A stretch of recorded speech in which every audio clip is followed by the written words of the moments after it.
వాక్యం అంటుంది విశ్వాసం ఎట్లొస్తుందో తెలుసా?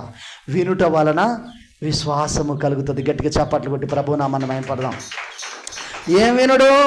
సోది ముచ్చట్లు కాదు, దేవుని వాక్యం వినుట వలన, క్రీస్తుని గురించిన మాటలు వినుట వలన విశ్వాసము కలుగుతుంది. మందిరానికి వచ్చిన తర్వాత నువ్వు ఆసక్తితో ఏం చేయాలి? నోరు బహుగా తెరిచి ఆరాధన చేయాలి. చాలామంది నోరు తెరవట్లేదు. దేవుడు పదే పదే అంటాను, నీ నోరు తెరుగు బిడ్డ, నేను ఆశీర్వదిస్తానని. నోరు తెరిచి కేకలు వేస్తూ దేవుని ఆరాధించాలి. భర్తిమై గుడ్డోడు పుట్టుకతో దరిద్రత అనుభవిస్తా ఉన్నాడు. కేకలు వేసి అడిగిండు దేవుణ్ణి, వాని దరిద్రత అంత పోయింది ఒక్కసారి కేకలు వేసి అడిగినందుకే. నీ జీవితంలో జరగదా? దైవజను నోటి కూడా దేవుడు చెప్పగానే కేకలే ఒక్కసారి. హల్లెలూయా. నీ ధనము నిన్ను పరలోకానికి చేర్చదు, బైబిల్ వాక్యం అంటుంది. హల్లెలూయా.